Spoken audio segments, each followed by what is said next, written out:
Pero paano ba pagdidikit yung bagong Pero po, ano pre, mo? Ayan, boss, sige. Explain mo sa akin. isang side lang po ang lalagyan ng pandikit. Ayan. Ito po yung pambutas pantagip. Ikutin nyo lang po ito pag tumigas sa bahila.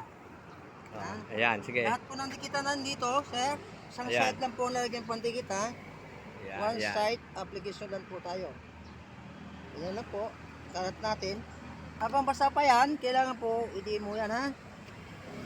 Yan, ganyan. Seconds po din yan, Nyo, sir. ayan. 1, 2, 3, 4, 5, 6, 7, 8, 9, 10. Ayan, 10 seconds 10 na po lang. yan, sir, Oh, ha. ayan, 10 Punasan ko seconds. lang to, sir, kasi basa pa yan. Okay. Ahila tayo, sir, oh. Ahila. Hilahin natin, ha. Mm. Yan, yan. Ganyang katibay yung, sige. Tibay. Ganyang katibay yung, Katibay ang Pinoy pandikit. napakasibay yung, oh. Ganun lang po yun, Eh, sir. magkano na ho yung presyo niyan? Sandaan na po yan, sir. Isang balot. 3 piraso po naman yan, sir. Pwede ba makabili ng isa lang? Pwede po. 35 lang po. Ganun pa. Eh, saan naman makikita yung pwesto mo? Sir? Dito na po.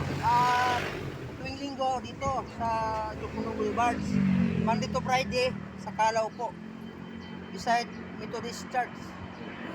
Ano po ba kayang dikit ng mga Pinoy pandikit na yan? Ito po, lahat na po yan, ano nakalagay dyan. Sapatos, sinilas, sandals, monoblogs, players na motor, ceramics, figurine, basag na pustiso, kahoy, bakal, Salamin, plastic, PVC tiles, salamin, PVC tiles. pang-vulcanize. Vulcanize po yan, Pwede sir. pala siya sa Granada. Ano Ano po ba yung pangalan natin at maano natin siya? Ano po? Yung, ikaw, ano Ay. pangalan mo? Underscore po, sir. Dyan. Tuwing Sabado, weekends ka lang pala nandito. Sabado linggo lang po ako dito, sir. Sige. Sana pag ano, sige, imbitahan natin ibang mga tao pag ano rito. Dito lang po ako sa Madalingo, sir. Okay. Hanggang ngayon, nakita nyo na kung gaano kadikit ang Pinoy pandikit mga kabayan, mga tropa. Ayan.